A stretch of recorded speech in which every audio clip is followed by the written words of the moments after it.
Hi there, this is Ranjit, and in this quick video, I'm going to share some of the tips that you should consider when you're buying a smartphone for gaming. It's not like that you have to spend a lot, and only high-end phones can do some decent amount of gaming. I made some pointers, and I'll go over them. And if you follow them, you can get decent gaming smartphones even in a mid-range budget. And first thing is regarding processor, and here we have a lot of myths.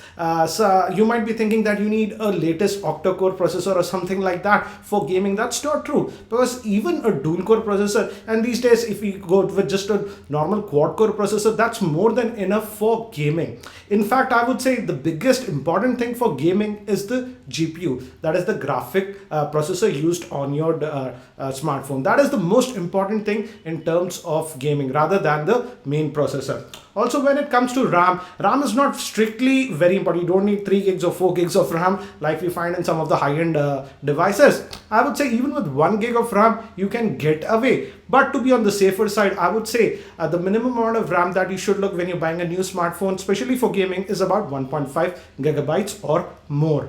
Next, if we move to the screen size, again, screen size is a personal opinion, and I have used a lot of devices, but I feel that below screen size of 4.8 inches, it gets a little bit difficult for gaming because your hands and fingers can cover most part of the screen. So I would say anything over 4.8 inches or so would be ideal. Again, if you have large hands, obviously a 5.5 inch or even a 6-inch phone would be ideal for you. One more thing that I've noticed is that when you do a lot of gaming, the screen gets a lot smudged up very quickly. So also look if the device that you're buying has olophobic coating. That will also help.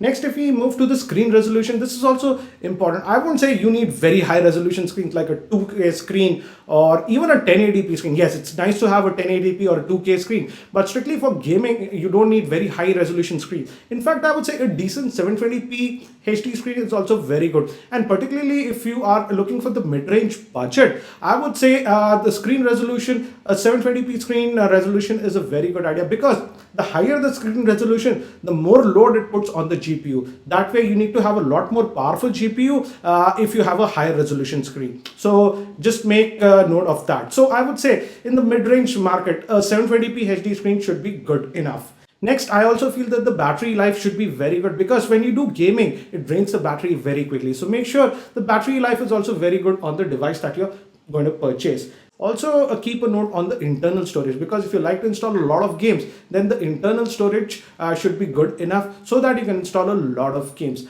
And lastly, again, I would say also if you're buying a new smartphone, look for a smartphone that has 4G, because these days some of the new games, you can play the multiplayer part even on mobile data. And particularly, I found that the experience was a lot better on 4G. In fact, I would say go when you're buying a new smartphone as of now, go with a smartphone that has 4G, because 4G is way faster than 3G. We have 4G here in Hyderabad.